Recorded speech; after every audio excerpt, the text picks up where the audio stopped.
Olá galera, tudo bem com vocês? É um prazer estar aqui mais uma vez para mais uma videoaula. Eu sou o professor Adriano, professor de ciência do sexto ano, ensino fundamental 2. Essa é a nossa videoaula de número 13. Essa videoaula tem como objetivo a correção das atividades que eu havia passado na aula anterior, páginas 146, 148, 149 e 150, e eu vou trabalhar também as políticas dos R's, compostagem e a coleta seletiva do lixo. Para facilitar a correção, por gentileza, pegue o livro na página 146.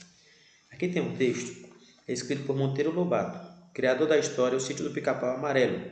Criou a personagem Jeca Tatu, que ficou famosa no início do século XX. Jeca Tatu morava no campo, era tido como preguiçoso, pois estava sempre fraco e amarelo. Um dia, um médico visitou a região onde Jeca morava e percebeu que seu problema não era preguiça. Ele estava doente. O médico deu remédio e orientou Jeca Tatu a não andar mais descalço pela terra. Primeira questão. Qual era provavelmente a doença de Jeca? Provavelmente ele estava com a ancilostomose ou amarelão. Segunda questão. Como você chegou a essa resposta? Pela forma de prevenção da doença. O médico aconselhou que ele andasse sempre calçado, o uso de calçado. Página 148, por gentileza. Aqui tem um texto falando sobre o derramamento de petróleo ocorrido na região do Mato Grosso do Sul. Espero que vocês tenham conseguido ler o texto e vamos lá para a primeira questão. Após a leitura do texto, reúna com um colega e faça as atividades a seguir. Segundo o texto, a região afetada não possui rio ou córrego, por isso o risco de poluição é menor. Por que então a empresa precisou remover rapidamente o combustível do solo? Para evitar que o petróleo derramado penetrasse no solo e contaminasse o lençol freático. E assim os moradores iam consumir água contaminada. Segunda questão. A empresa responsável pela poluição foi notificada a apresentar um plano de recuperação da área degradada. Pesquise na internet informações sobre como a recuperação pode ser feita. De maneira geral, quais são as medidas comuns quando ocorre um tipo de desastre dessa natureza? Isolamento de toda a área afetada, sistema de contenção para impedir o avanço dos poluentes, tem que colocar barreiras para impedir que os poluentes se espalhem mais pelo ambiente. É necessária a notificação da população vizinha sobre os riscos de contaminação e os perigos. E também a empresa ela vai ter que ter um plano de monitoramento dos ambientes afetados e elaborar um plano para reestruturar e evitar a poluição daquele ambiente. Terceira questão. Em seu bairro ou cidade existe alguma atividade potencial poluidora do solo que já tenha sido denunciada pela imprensa? Faça uma pesquisa e represente o caso na forma de um desenho esquemático. Essa resposta é pessoal. Em particular, no nosso bairro aqui, teve um problema relacionado com a usina de asfalto, onde a empresa estava poluindo a área próxima às residências e os moradores estavam sendo prejudicados. Foi feita uma denúncia e o problema foi resolvido. Página 148. Registro.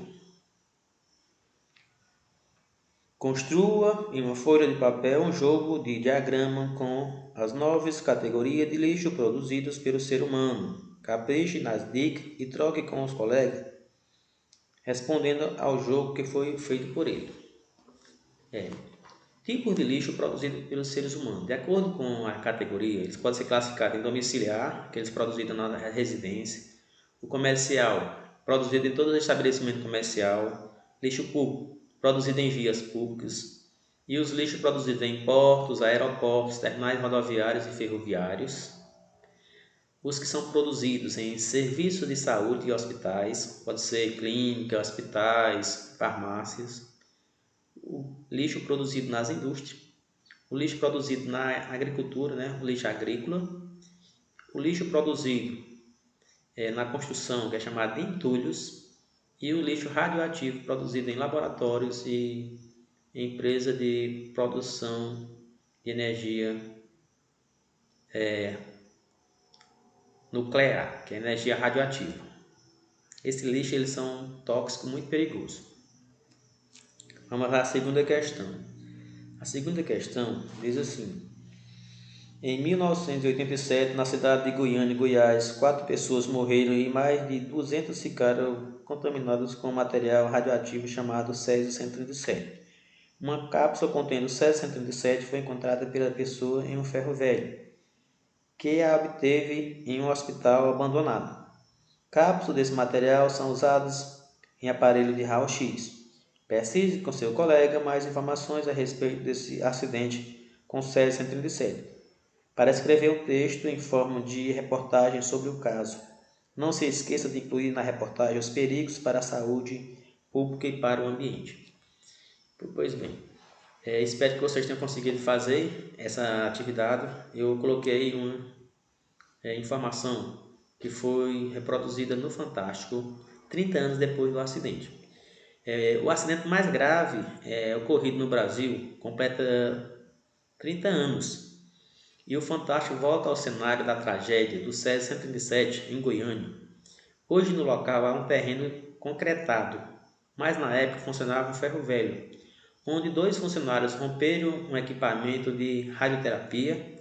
A substância radiativa se espalhou pela cidade, ocasionou a morte de 4 pessoas, deixou mais de 1.000 pessoas afetadas pela radiação e um trauma que não será esquecido, porque as pessoas que presenciaram e conviveram naquela época, eles ficaram traumatizados. Lembrando que esse tipo de material jamais ele poderia ser abandonado e deixado em hospitais. Deve ser concretado e colocado em locais para que a radiação não se espalhe. Vamos à questão de número 3. Elabore uma lista com pelo menos 2 ações que devem ser feitas com o lixo radioativo para que este não contamine o ambiente. O que deve ser feito com o lixo radioativo? Ele deve ser descartado em locais próprios. Tem locais que eles vão fazer a coleta de baterias, de celulares, para levarem para as empresas e darem a destinação correta desse lixo. Esse tipo de lixo deve ser concretado com camada grossa de concreto, fazer descarte de baterias e celulares em locais de coletas. Por exemplo, o lixo produzido nas usinas nucleares, que é o lixo radioativo, eles devem ser colocados em locais a mais de 10 metros de profundidade e concretado para evitar que aquela radiação se espalhe. E lembrando que esse material ele leva mais de 10 anos para evitar a radiação. Ou seja, ele passa 10 anos para que aquela radiação não tenha mais efeito. 10 mil anos ou mais. 10 mil anos ou mais. Ou seja, é um lixo altamente tóxico, altamente perigoso. Vamos à página 149. Pesquisa o significado da sigla CONAMA e a que ministério esse órgão pertence. A sigla CONAMA refere-se ao Conselho Nacional de Meio Ambiente, órgão ligado ao Ministério do Meio Ambiente. Segunda questão, a resposta pessoal. Vou dar algumas dicas. Você já comprou ou ganhou algum brinquedo com aparelho eletrônico importado, isto é, fabricado fora do Brasil, e que funciona a pilha ou a bateria? Nós sabemos que a maioria dos celulares comercializados no Brasil eles são importados. Ou seja, praticamente todos já compraram algum objeto importado que tenha bateria ou pilhas. E lembrando que quando a gente for substituir nossos celulares, o celular velho ele deve ser levado para a empresa onde você fez a compra, para eles devolver esse celular para a fábrica e dar o destino, porque as baterias deles são altamente perigosas porque possuem material radioativo que causa contaminação radioativa. Vamos aí à segunda questão, a terceira questão. O texto da resolução obriga os importadores de pilhas e baterias a apresentar um plano de gerenciamento ao IBAMA, Instituto Brasileiro do Meio Ambiente e dos Recursos Naturais Renováveis. Na sua opinião, por que isso é importante? Para reduzir a quantidade de lixo radioativo descartado de forma errada e, com isso, reduzir a contaminação ambiental por material radioativo. A página 150 está falando sobre o descarte do lixo. Então, qual é o tema? O descarte do lixo. Na aula anterior, eu havia dito para vocês quais são os locais que deve ser destinado o lixo produzido pelos seres humanos. Então, quais são os locais onde o lixo deve ser descartado? O lixo industrial e o lixo hospitalar deve ser incinerado na incineração, local apropriado. Não pode ser queimado em qualquer local. O lixo, aquele lixo que não é reaproveitável de forma alguma e o resto da incineração deve ser levado para aterro sanitário. Lixo orgânico deve ser levado para a usina de compostagem. Outro destino correto do lixo, aquele que pode ser reciclado, deve ser levado para as indústrias recicladoras.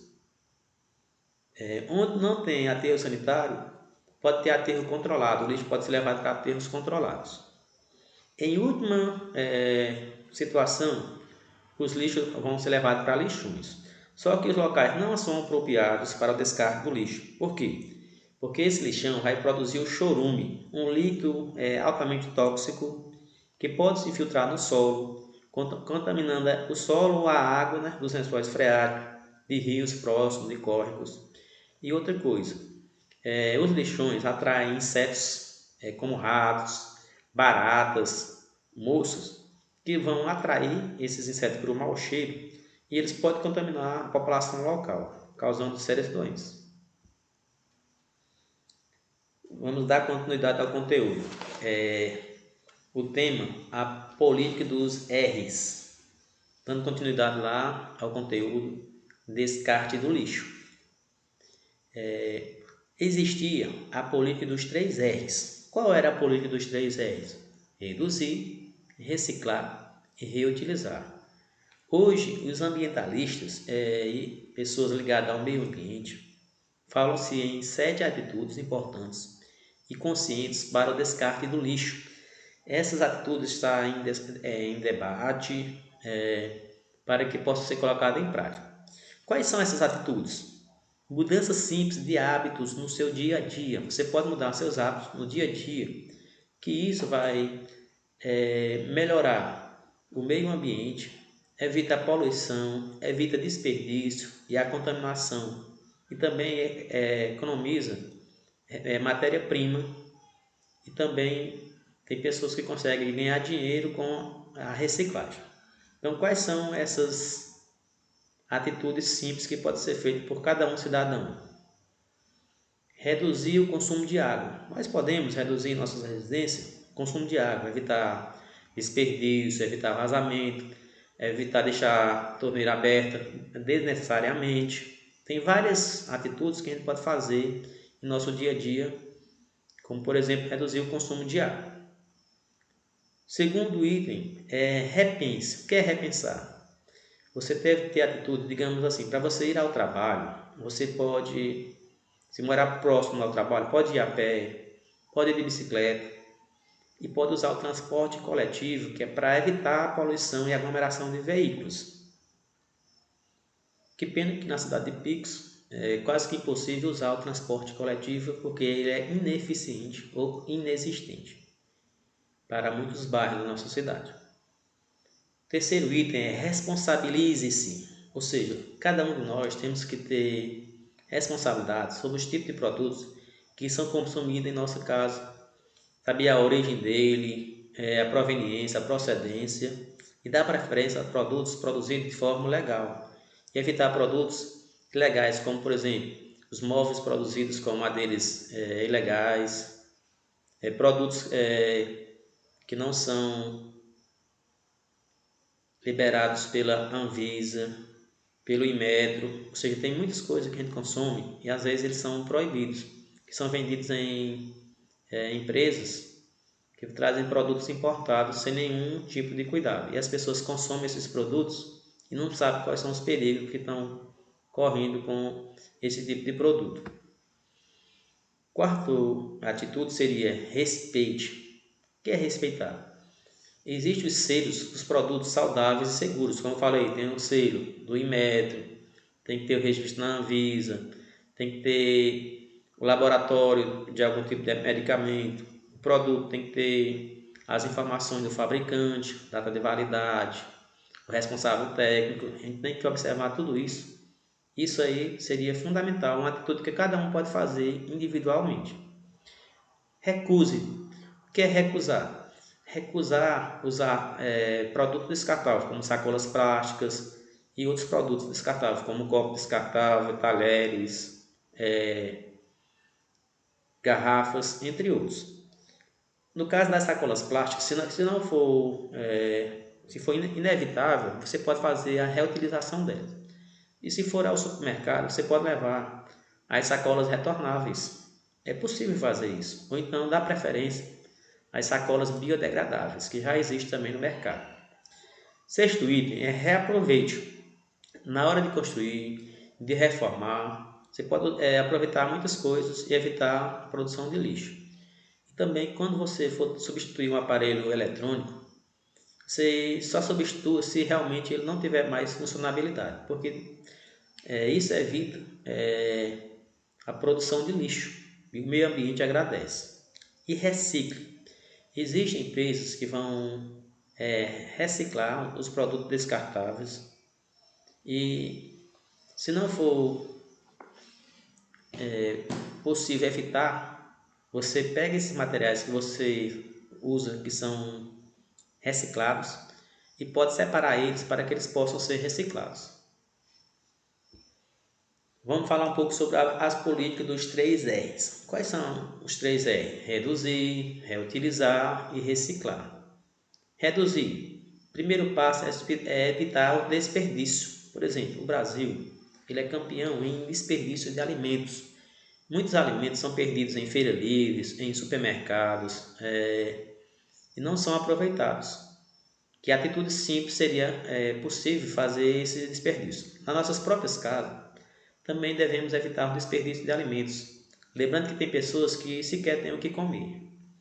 Segundo, reutilizar. O que é o reutilizar? Separar os materiais que podem ser reciclados e jogar nos cestos apropriados. Por exemplo, existe o cesto para metais, vidro, plástico, papelão. Que pena que nossa cidade não tem ainda esses lixeiros em todos os bairros, em todos os locais, para que a população possa fazer esse tipo de coleta. Infelizmente, aqui deixa muito a desejar. Reciclar. O que é reciclar? É um processo que permite reaproveitar um resíduo sólido, que é o lixo, como matéria-prima para a produção de novos objetos, que podem ser parecidos ou não com objetos usados na reciclagem. Exemplos: latas de refrigerante, aquela latinha de alumínio, plástico PET, PVC, eles podem ser reaproveitados e produzir vários tipos de objetos derivados dessa matéria-prima. Produção de plástico biodegradável. Já existe hoje no Brasil e em outros países a produção de plástico biodegradáveis que são degradados naturalmente. Então a gente pode dar preferência a esse tipo de material. Como é que esses plásticos são produzidos? Ele pode ser produzido de mandioca, que é uma planta, e de bactérias transgênicas. Elas produzem um glândula. Esse glândula ele é semelhante ao glândula produzido pelo petróleo e ele vai ser usado para a fabricação do plástico. Ele é biodegradável e não agride o meio ambiente e se decompõe facilmente, em torno aí de 10 meses para ser decomposto, enquanto que o plástico comum leva aí mais de 100 anos para se decompor. Compostagem. Que tipo de lixo deve ser levado para a compostagem? A compostagem é um local onde o lixo orgânico pode ser transformado em adubo orgânico pela ação dos decompositores, que são fungos e bactérias. O que é que a gente leva para ser reciclado? Restos de alimentos, frutas podres, casca de frutas, folhas secas, restos de verduras, podo de árvores, entre outros. Todo aquele material que é orgânico, ele pode ser levado para a usina de compostagem e lá ele vai ser transformado em humus, que é adubo, e produz o biogás. Só que para isso tem que haver a coleta, a separação desse lixo e o transporte e o local apropriado, que é a usina de compostagem. E o que é coleta seletiva do lixo? Coleta seletiva do lixo é uma coisa que em Picos praticamente ainda é inexistente, não existe. Por quê? Primeiro, tem que haver a distribuição de lixeiras para a coleta seletiva do lixo em todos os bairros da cidade. A população tem que ser avisada para que ela separe o lixo e coloque o lixo em cada uma dessas lixeiras. Disponibilizar veículos próprios para a coleta seletiva. Aqui existe o carro coletor que coleta tudo misturado. Isso não facilita nada a coleta seletiva. Ou seja, não tem como fazer a coleta seletiva dessa maneira, colocando o lixo tudo misturado e compactado. A população também tem que fazer a sua parte. O que é isso? Separar nas nossas residências, em nossos comércios ou indústria, os lixos de acordo com a categoria, que pode ser papéis, plásticos, vidros, metais. E isso vai facilitar o processo de coleta seletiva e também a reciclagem do lixo. Quais são as vantagens da reciclagem e da coleta seletiva do lixo? Trazem várias vantagens para o ambiente e para a economia local. Por exemplo, a coleta seletiva do lixo e a reciclagem vai reduzir o volume do lixo a ser levado para os aterros sanitários. Evita a poluição do solo e da água, porque evita que esses lixos vão parar onde? Na água ou no solo contaminando, ou então no próprio oceano. Economiza matéria-prima e reduz o consumo de energia, porque os produtos recicláveis gastam muito menos energia do que os produtos extraídos da natureza, matéria-prima primária. Por exemplo, os metais, para se produzir alumínio e o ferro, gastam muita energia. E com a reciclagem desses produtos, economizam até 80% em energia. E sem contar que vai evitar o acúmulo desse material no ambiente e contaminar o meio ambiente. Outra vantagem da reciclagem vai gerar renda para muitas famílias e também para as empresas que trabalham com reciclagem. Espero que vocês tenham entendido um pouco mais sobre o descarte do lixo, as formas de reduzir o volume do lixo, reciclagem, reutilizar, usina de compostagem e a coleta seletiva. Eu deixo para você as atividades para serem feitas da página 154, 158, 159, 162, a 163, só o registro, e a página 164. Aí, quando a gente terminar de corrigir essas atividades, a gente finaliza o capítulo 7. Obrigado a todos pela atenção e até a nossa próxima aula.